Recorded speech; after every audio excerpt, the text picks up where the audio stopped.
Kami sungguh mengucap syukur, Engkau Tuhan dan Juru Selamat kami, Yesus Kristus namanya. Hanya kepadamu-lah kami menyerahkan seluruh kehidupan kami ini. Terima kasih Bapa. Mari kita berdoa bersama-sama. Ulangi seperti apa yang saya ucapkan.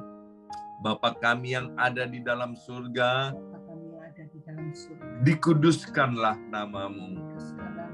Datanglah kerajaanmu, jadilah kehendakmu di bumi ini seperti di dalam surga.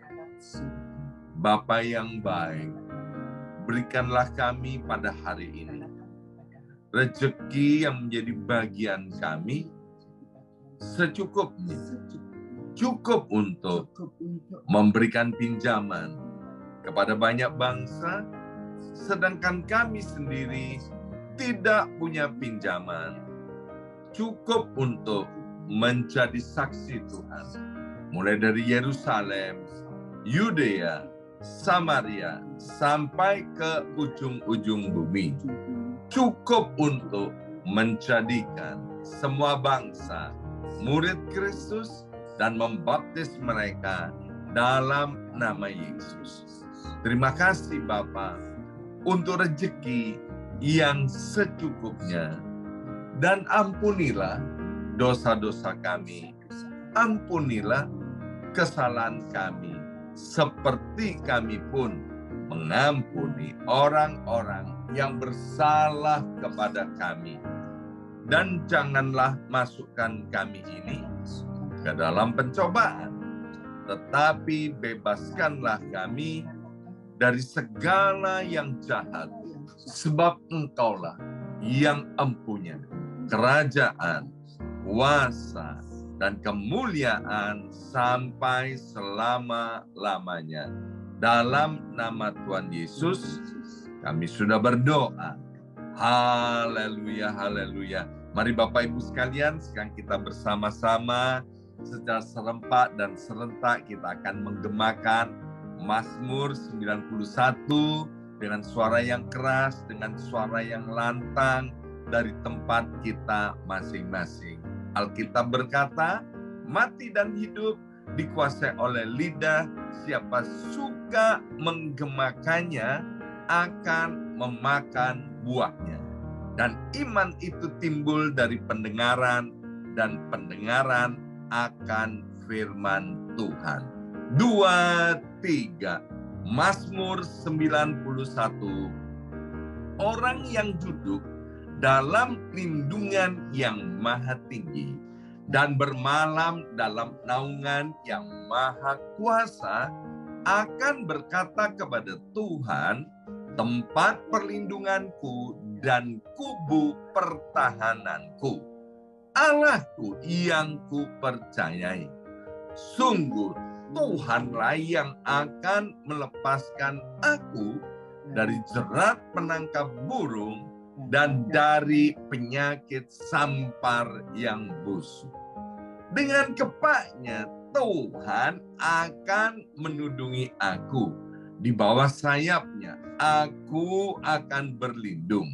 Kesetiaan Tuhan ialah perisai dan pagar tembok. Amin, amin, amin. Terjadi di dalam nama Tuhan Yesus. Aku tak usah takut terhadap kedahsyatan malam, terhadap panah yang terbang di waktu siang, terhadap penyakit sampar yang berjalan di dalam gelap, terhadap penyakit menular yang mengamuk di waktu petang. Walau 1.000 orang rebah di sisiku dan 10.000 di sebelah kananku, tetapi itu tidak akan menimpa aku.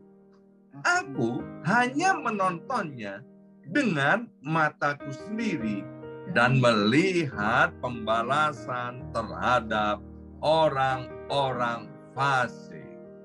Sebab Tuhan ialah tempat perlindunganku, yang maha tinggi telah kubuat tempat perteduhanku. amin, amin, amin. Terjadi di dalam nama Tuhan Yesus. Malapetaka tidak akan menimpa aku, dan tulah tidak akan mendekat kepada kemahku. Sebab malaikat-malaikat Tuhan akan diperintahkan oleh Tuhan kepadaku untuk menjaga aku di segala jalanku.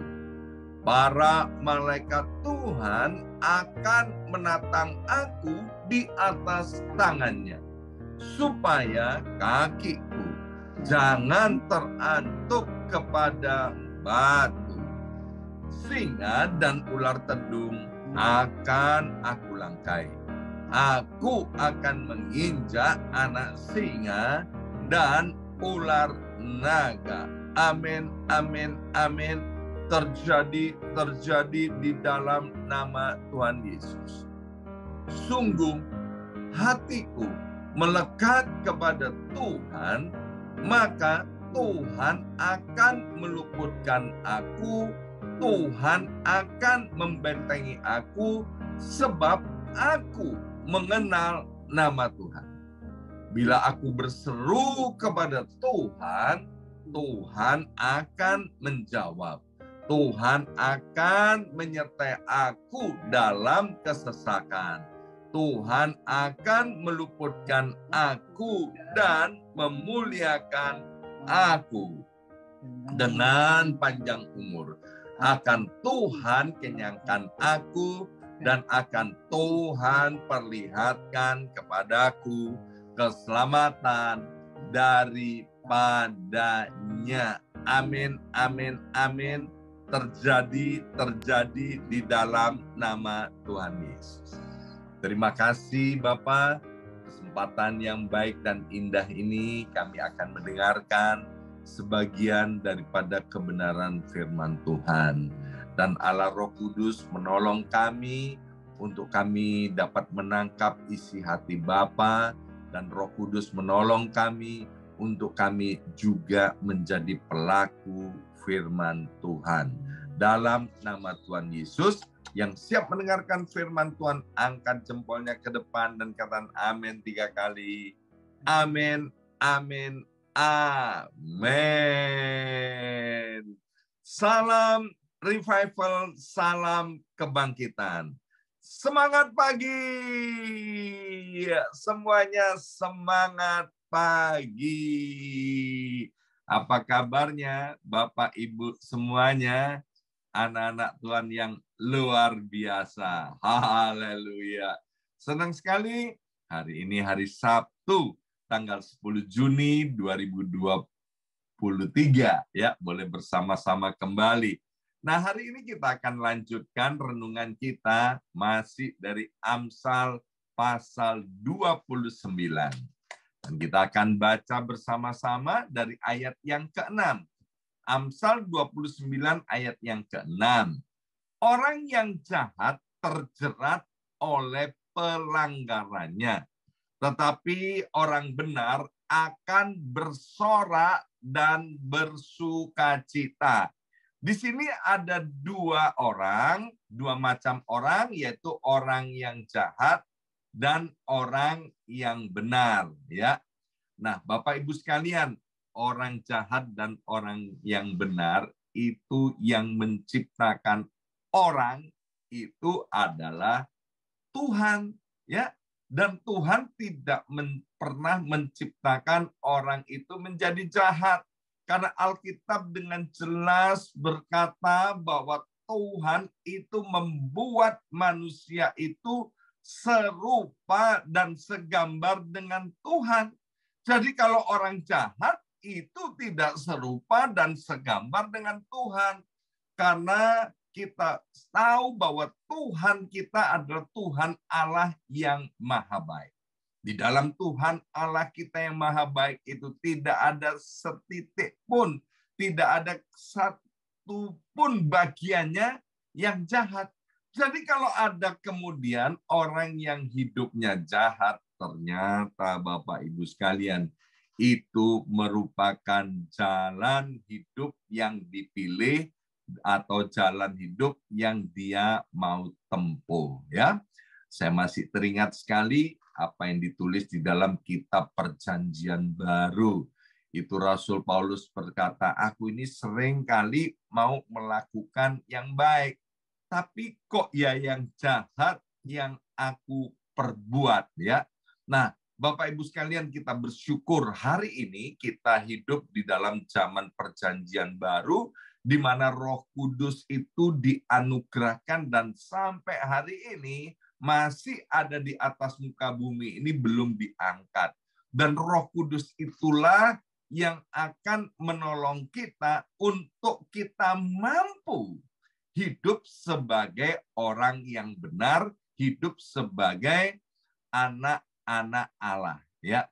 Jadi kalau ada orang yang kemudian hidupnya jahat, yaitu karena pilihannya sendiri dan tidak mau menerima anugerah pertolongan di dalam nama Tuhan Yesus, ya.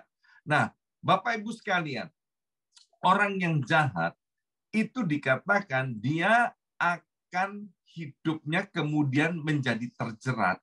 Terjerat oleh apa?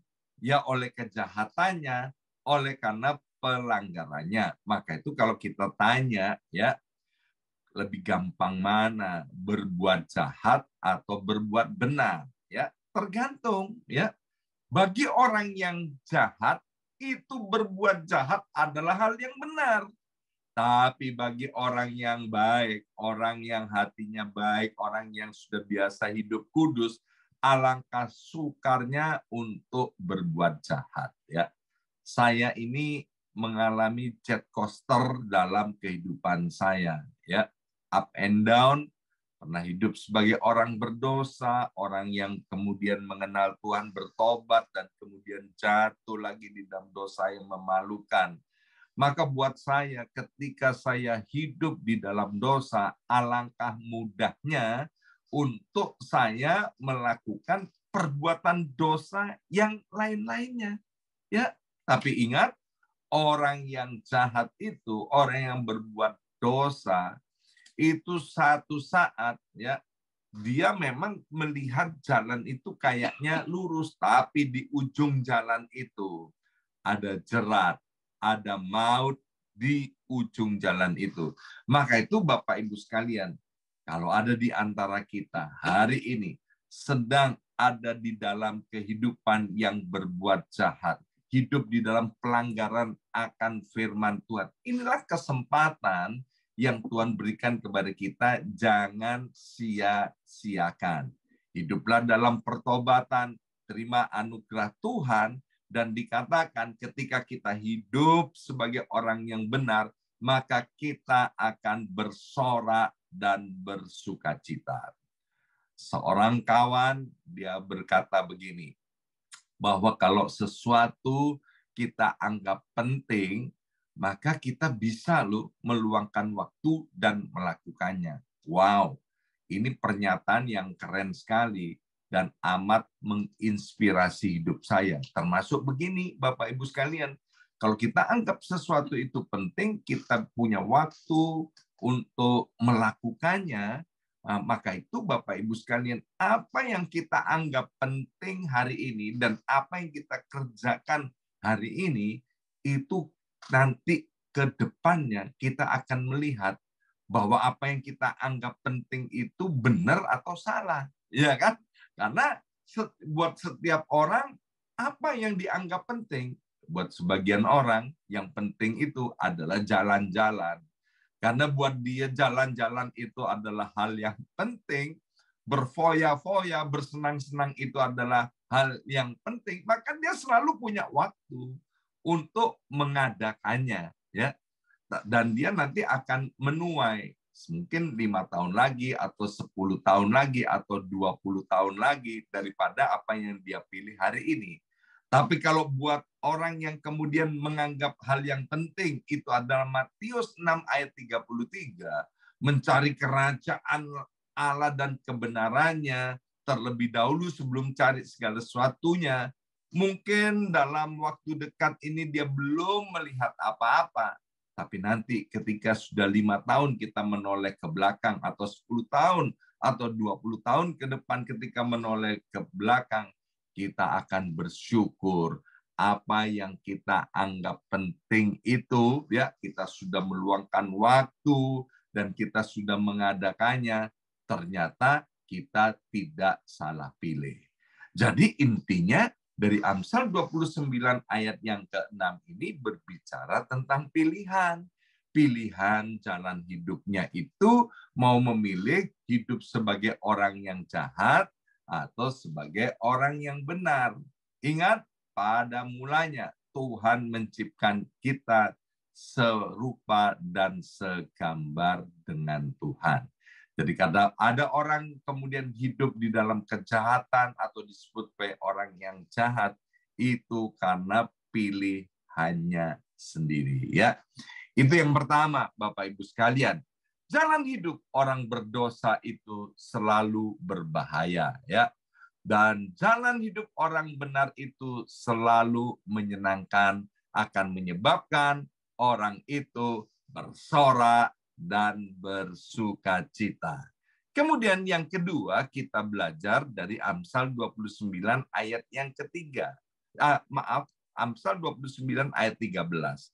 Si miskin dan si penindas bertemu, dan Tuhan membuat mata kedua orang itu bersinar. Ingat, Bapak Ibu sekalian, Tuhan tidak pernah menciptakan orang itu menjadi miskin. Ya, seperti tadi, Tuhan tidak pernah menciptakan orang untuk menjadi jahat. Demikian juga, Tuhan tidak menciptakan orang itu menjadi miskin atau kemudian menjadi si penindas.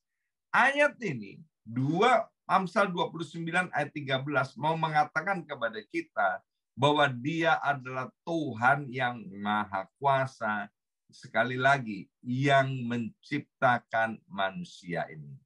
Alkitab Perjanjian Baru dengan jelas berkata bahwa kita ini made in Allah. Kita itu adalah masterpiece-nya Tuhan, ya. Kita tidak bisa memilih lahir sebagai orang yang miskin atau sebagai orang kaya, ya. Seorang terkenal di Amerika mengatakan demikian juga. Tetapi kita bisa memilih dalam kehidupan ini mau menjadi orang yang miskin atau menjadi orang yang kaya. Orang yang miskin ya bersenang-senanglah, bermalas-malasanlah, jangan pernah mengandalkan Tuhan, hiduplah semau guenya, ya kan? Ada orang yang punya filosofi atau falsafah yang salah. Dia bilang gini, mumpung hidup cuman sekali di dunia ini, ayo kita puas-puasin, ya kan? Melakukan segala kecemaran, melakukan semua apa yang ditentang oleh Tuhan. Nah, ini kan filosofi yang salah. Mestinya kan begini, karena hidup di dunia ini cuma sekali, maka itu jangan pergunakan hidup ini sembarangan, tapi hiduplah sesuai kata firman Tuhan, jadilah terang dunia, jadilah garam dunia. Hidup ini harus menjadi berkat. Hidup ini harus begini, Bapak Ibu sekalian. Kalau orang melihat kita, mereka boleh melihat Kristus di dalam hidup kita ini. Jadi jangan sebaliknya. Nah, kembali kepada Amsal 29 ayat 13, ya Bapak Ibu sekalian, saya sudah sampaikan beberapa waktu yang lalu bahwa kenapa kok ada orang yang miskin, ya. Sekali lagi, Tuhan tidak pernah menjadikan orang itu menjadi miskin. Kalau orang sampai kemudian menjadi miskin, dia perlu introspeksi di dalam dirinya. Ingat Bapak Ibu sekalian bahwa Tuhan sanggup membuat mata kedua orang itu bersinar. Si penindas itu berbicara tentang orang yang dosa, orang yang tidak takut akan Tuhan. Si miskin dan si penindas, si miskin dan orang berdosa itu, kalau dia mau berbalik kepada Tuhan, mengandalkan Tuhan, maka saya percaya matanya akan bersinar-sinar karena mengalami kemenangan dan kebahagiaan dalam hidup ini. Apa sih yang mustahil bagi Tuhan? Tidak ada yang mustahil bagi Tuhan, dan tidak ada yang mustahil bagi orang percaya. Dalam perjalanan hidup saya sebagai orang Kristen, sebagai orang percaya, saya sudah mengalami dan saya juga sudah melihat banyak orang yang Tuhan tolong, Tuhan pulihkan, Tuhan angkat. Orang yang miskin menjadi orang yang kaya, diberkati oleh Tuhan. Si penindas, orang yang jahat, orang yang berdosa, dia pantasnya tinggal di neraka. Tetapi ketika datang kepada Tuhan, Tuhan angkat, Tuhan pulihkan hidupnya, sehingga matanya yang tidak punya pengharapan itu kemudian menjadi bersinar-sinar. Kenapa? Karena Tuhan yang mengangkat dan memulihkan orang-orang ini. Jadi Amsal 29 ayat yang ke-13 mau mengingatkan kepada kita bahwa Tuhan itu adalah pencipta, Tuhan itu adalah Allah yang maha kuasa. Dan kemudian yang terakhir, dari Amsal pasal 29 ayat yang ke-23, dikatakan keangkuhan merendahkan orang, tetapi orang yang rendah hati menerima pujian. Ya, dari kitab Amsal berkali-kali menyebutkan tentang keangkuhan, kesombongan, kecongkakan tinggi hati. Alkitab Perjanjian Baru juga berkali-kali menyebutkan tentang namanya keangkuhan, kecongkakan, ketinggian hati, Bapak Ibu sekalian. Ingat bahwa semua ini, keangkuhan ini, dan sebutan-sebutan yang lainnya, itu merupakan dosa, merupakan suatu hal yang dibenci oleh Tuhan. Ya, bahkan ayat Alkitab dengan jelas berkata, aku nggak suka sama orang sombong, kata Tuhan. Aku nggak suka kepada orang yang congkak dan tinggi hati. Orang yang congkak dan tinggi hati aku rendahkan. Bahkan ada ayat yang mengatakan aku hancurkan. Nah, Bapak Ibu sekalian, kesombongan, kecongkakan tinggi hati itu merupakan dosa yang tidak kelihatan. Ya, kalau orang kemudian ditegur, ya, kamu orang sombong loh, ya kan? Nah, itu orang biasa kemudian menjadi marah. Nggak ada orang yang mau disebut sombong, dan orang yang sombong itu seringkali tidak menyadari kesombongannya. Tetapi Tuhan berkata, kalau kamu nggak bertobat dari kesombonganmu, maka Tuhan pasti akan merendahkan orang itu. Tinggal tunggu waktunya. Tetapi kalau kita mau memilih hidup sebagai orang yang rendah hati, maka kita akan menerima pujian. Ada satu pepatah Indonesia yang keren banget. Dikatakan begini, padi itu ya makin berisi, makin merunduk. Kemudian ada pepatah lain yang berkata, ya di atas langit ada langit. Artinya apa, Bapak Ibu sekalian? Jadilah orang yang rendah hati. Orang yang rendah hati itu selalu mengandalkan Tuhan. Orang yang rendah hati itu mau introspeksi, mau memeriksa hatinya. Adakah sesuatu yang tidak benar atau tidak berkenan di hadapan Tuhan? Orang yang rendah hati, kalau dikoreksi, kalau dinasehati, dia akan segera mau memperbaiki kelakuan dan perbuatannya. Tapi orang yang sombong, orang yang angkuh, dia bilang kalau aku mau begini, kamu mau apa? Itu ciri-ciri orang yang sombong dan tinggi hati. Ya, hari ini kita sudah belajar 3 hal. Yang pertama tentang orang yang berdosa. Tuhan mau supaya kita memilih hidup sebagai orang yang benar. Karena kalau kita memilih hidup sebagai orang benar, kita pasti akan bersorak-sorai dan bersukacita. Yang kedua, kita diingatkan kembali bahwa Tuhan itu adalah Tuhan Sang Pencipta yang sanggup membuat orang yang miskin, orang yang berdosa itu matanya bersinar-sinar, karena mereka hidupnya diangkat, dipulihkan oleh Tuhan. Bukankah Yohanes 10 ayat 10 berkata, aku datang ke dunia ini untuk memberi kamu hidup dan hidup itu dalam segala kelimpahan. Dan yang ketiga, Tuhan mau supaya kita ini hidup di dalam kerendahan hati. Sebab ketika kita hidupnya rendah hati, Tuhan akan memuji kita dan juga lingkungan kita akan memuji kita. Amin. Mari kita berdoa. Materaikan siap benih kebenaran firman Tuhan ini. Sekali lagi ya Aba ya Bapa, kami mengundang Allah Roh Kudus untuk menolong kami, memampukan kami, untuk kami memilih dan hidup di jalan-jalannya Tuhan. Terima kasih Bapa, dalam nama Yesus. Kami sudah berdoa. Haleluya. Amin, amin, amin.